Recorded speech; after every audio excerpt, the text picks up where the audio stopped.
Data 17 korrik. Jozueu, kapitulli 24.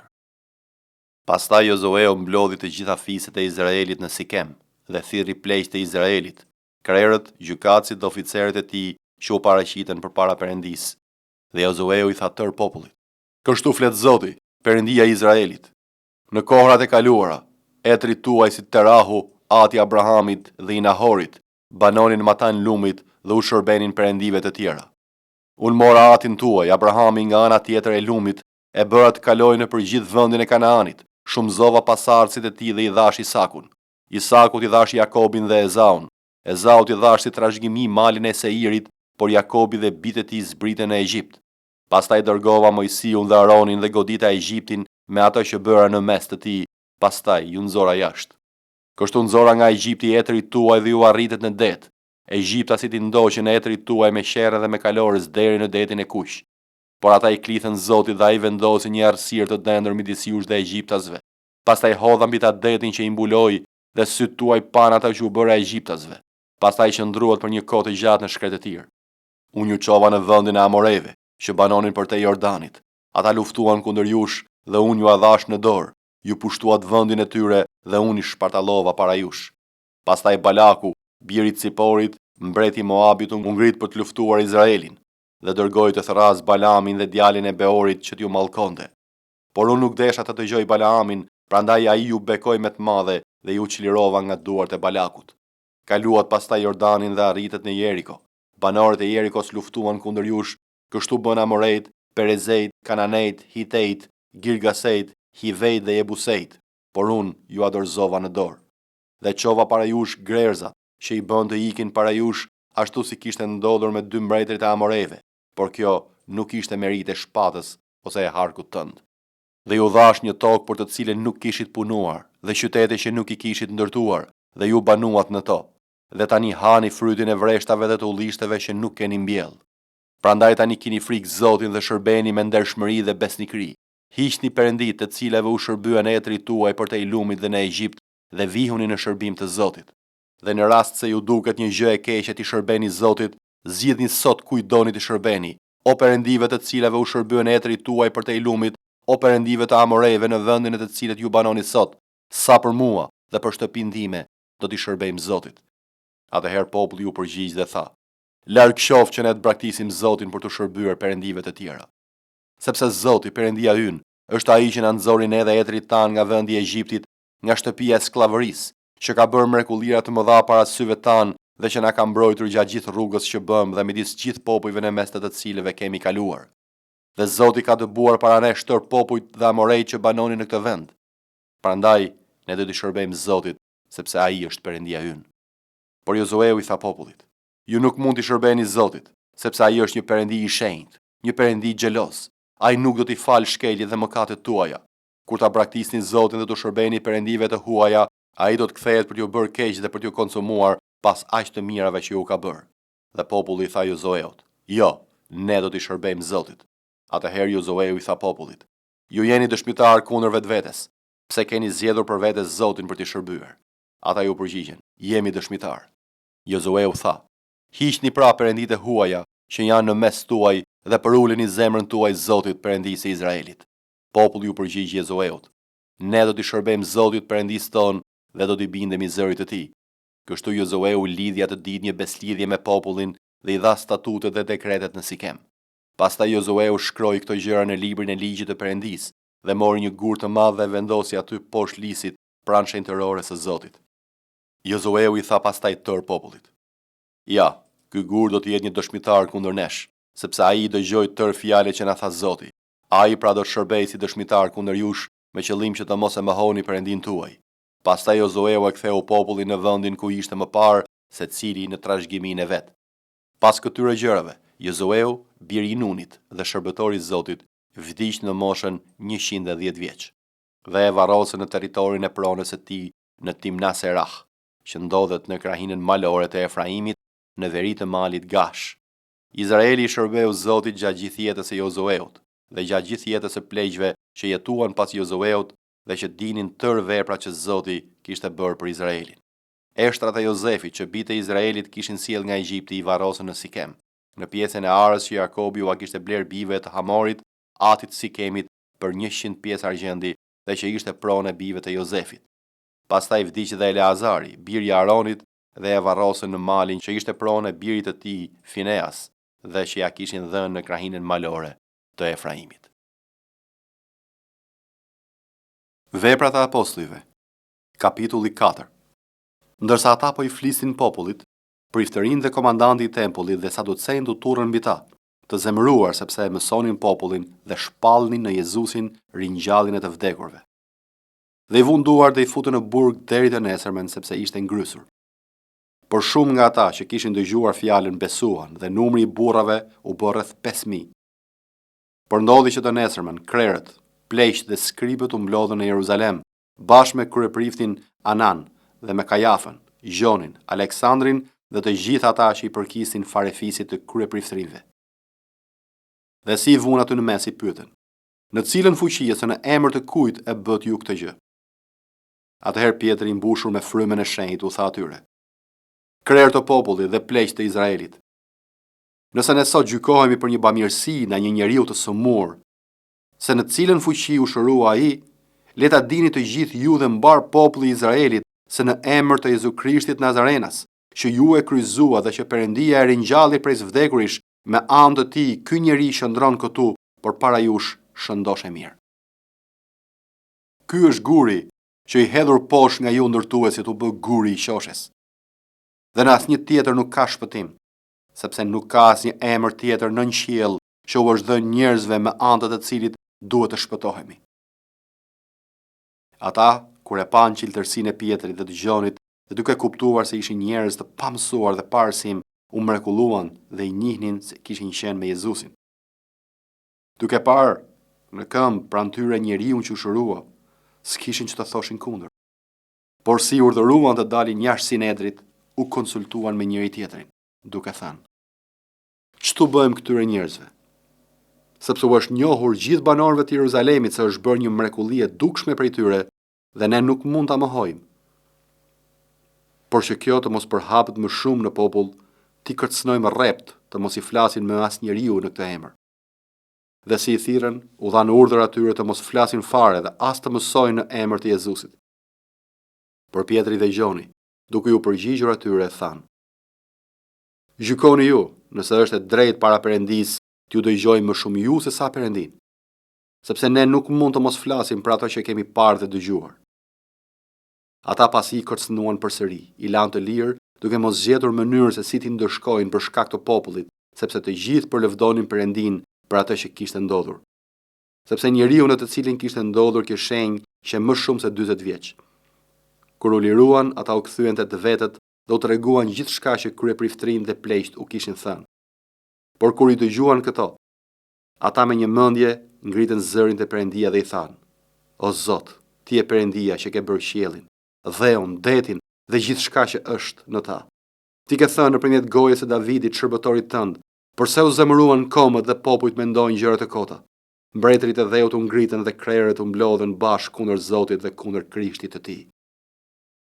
Sepse në të vërtetë, kundër birit tënd të shenjtë Jezus, që ti e vajose, u mblodhen Herodi si dhe Ponc Pilati me paganët dhe me popullin e Izraelit, për të bërë të gjitha ato që dora jote dhe këshilli yt kishin paracaktuar se do të ndodhnin. Dhe tani, o Zot, vështro kërcënimet e tyre dhe jepu shërbëtorëve të tu të flasin fjalën tënde me çdo qiltërsi, duke e shtrirë dorën tënde për të shëruar dhe që të kryen shenja dhe mrekulli në emër të birit tënd të shenjtë, Jezuit. Dhe mbasi qenë lutur, vendi ku ishin mbledhur u drodh, dhe të gjithë u mbushën me frymën e shenjtë dhe flisnin fjalën e Perëndisë me qiltërsi. Dhe numri i madh i atyre që besuan ishte me një zemër të vetme dhe me një shpirt të vetëm. Asnjëri nuk thoshte se ç'kishte ishte e vetja, por të gjitha gjërat i kishin të përbashkëta. Dhe apostujt me fuqi të madhe jepnin dëshmi të ringjalljes së Zotit Jezus dhe hiri i madh ishte mbi të gjithë ata. Sepse midis tyre nuk ishte asnjë nevojtar, sepse të gjithë ata që zotëronin ara ose shtëpi i shisnin dhe sillnin fitimin nga gjërat e shitura dhe i vinin të këmbët e apostujve, pastaj secilit i jepej sipas nevojës që kishte. Kështu Jose, i mbishquar nga apostujt Barnaba, që do të thotë biri i ngushëllimit, Levit me përjardhje nga Shqiproja kishte një arë, e shiti dhe solli paran dhe e vuri te këmbët e apostujve. Jeremia, kapitulli 13. Kështu më ka thënë Zoti: shko të blesh një brez për iliri dhe vër mbi jetët tua, por mos e zhyt në ujë. Kështu unë mbleva brezin sipas fjalëve të Zotit dhe e vura mbi jetën mia. Pastaj fjala e Zotit më drejtua për herë të dytë duke thënë: merr brezin që ke bler dhe që e ke mbi jetët tua. Çohu, shko në drejtim të Eufratit dhe aty fshihen atë qarën një shkëmbi. Unë shkova dhe e fsheha pranë Eufratit, ashtu si më kishte porositur Zoti. Mbas shumë ditësh ndodhi që Zoti më tha: çohu, shko në drejtim të Eufratit dhe merr aty brezin që të kisha urdhëruar të fshihje. Unë shkova në drejtim të Eufratit, gërmova dhe mora brezin nga vendi ku e kisha fshehur. Por brezi ishte kalbur dhe nuk vlente më për asgjë. Atëherë Zoti më drejtoi fjalën duke thënë: kështu thot Zoti, në këtë mënyrë unë do të shkatroj kryelartësinë e Judës dhe kryelartësinë e madhe të Jeruzalemit. Ky popull i keq që nuk pranon të dëgjoj fjalët e mia, që ecën kryelartë sipas zemrës së tij dhe u shkon pas perëndive të tjera për të shërbyer dhe për të rënë përmbys para tyre, do të bëhet si ky brez që nuk vlen më për asgjë. Sepse ashtu si brezi përputhet me jetën e njeriu, kështu unë kisha bërë që të përputhej me mua tërë shtëpia e Izraelit dhe tërë shtëpia e Judës, thot Zoti, me qëllim që të ishin populli im për famën, lavdinë dhe zulmin tim, por nuk deshën të më dëgjojnë. Prandaj ti do të thuash atyre këtë fjalë: kështu thot Zoti, Perëndia e Izraelit, çdo poç do të mbushet me verë. Në rast se më vonë do të thonë: a nuk e din vallë që çdo poç mbushet me verë, ti do të përgjigjesh atyre: kështu thot Zoti, ja unë do t'i deh tërë banorët e këtij vendi, mbretërit që ulen në fronin e Davidit, priftrinjt, profetët dhe tërë banorët e Jeruzalemit. Do t'i coptoj njërin kundër tjetrit, etrit dhe bitë së bashku, thot Zoti. Nuk do të kem mëshirë, nuk do t'i fal, nuk do të kem asnjë dëmshëri që të më pengoj t'i shkatroj. Dëgjoni dhe vini veshin, mos ju rritet mendja sepse Zoti foli. Jepni lavdi Zotit Perëndisë tuaj para se të sjell terrin dhe para se këmbët tuaja të pengohen në malet e mbështjella në muzg, sepse ndërsa ju prisni dritën, ai e ndoron në hije të vdekjes dhe e ndryshon në errësirë të thellë. Por në rast se nuk e dëgjoni këtë, shpirti im do të qajë në fshehtësi për shkak të kryelartësisë suaj. Sytë e mi do të qajnë pareshtur dhe do të derdhin lot, sepse kopeja e Zotit do të çohet në robëri. Thuaj mbretit dhe mbretëreshës nën: uluni më poshtë, sepse sundimi juaj kurora e lavdisë suaj do të bjerë poshtë. Qytetet e jugut janë të mbyllura dhe askush nuk do t'i hap. Tërë Juda është quar në robëri, është quar e tëra në robëri. Ngrini sytë tuaj dhe shikoni ata që vinë nga veriu. Ku është kopeja që të ishte besuar, delet e tua të bukura? Çfarë do të thuash kur do të ndëshkoj? Por ti vetu ke mësuar atyre të jenë të parët dhe sunduesit e tu. A nuk do të zënë dhembjet si një grua që është duke lindur? Dhe në rast se do të thuash në zemrën tënde: pse më ndodhin këto gjëra? Për shkak të përmasës së paullësisë sate, cepat e rrobës sate do të zbulohen dhe thembrat e tua do të duken lakurish. A mund të një Etiopas të ndryshojë lëkurën e tij o një tigër të këmbejë lëkurën me viza? Në të njëjtën mënyrë ju, që jeni mësuar të bëni të keqen, a do të mund të bëni të mirën? Prandaj do t'i shpërndaj si byku që e merr era e shkret e tires. Ky është fati yt, pjesa që mata për ty, thot Zoti, sepse më ke harruar dhe i ke besuar gënjeshtrës. Prandaj do të ngredha unë cepat e rrobës sate mbi fytyrë në mënyrë që të duket turpi yt. Kam parë shkeljet e tua të kurorës, hingëllimat e tua, shthurin e kurvërisë sate, gjërat e neveritshme të kryera në kodra dhe në fusha. Mirë ti o Jeruzalem, për sa kohë ende do të mbetesh i pëgër. Mateo, kapitulli 27. Kur erdhi mëngjesi, të gjithë kryepriftrin dhe pleqtë e popullit bënin këshill kundër Jezusit për ta vrarë. Dhe mbasi e lidhen, e quan dhe e dorëzuan te Ponc Pilati, qeveritari. Atëherë Juda, që e kishte tradhtuar, kur pa se Jezusi u dënua, u pendua dhe u aktheu kryepriftrinve dhe pleqëve të 30 monedhat e argjendit, duke thënë: Mokatova duke tradhtuar gjakun e pafaj. Por ata thanë: po ne që na duhet, punë për ty. Dhe ai mbasi hodhi copat e argjendit në tempull, u largua dhe shkoi e vari veten. Por kryepriftrinjt i morën monedhat e argjenda dhe thanë: nuk është e lishme t'i vëmë në thesarin e tempullit, sepse është çmimi i gjakut. Dhe mbasi bën këshill, me këto monedha argjendi blen arën e poçarit për varrezat të huajve. Prandaj këtë arë e quajtën deri ditën e sotme ara e gjakut.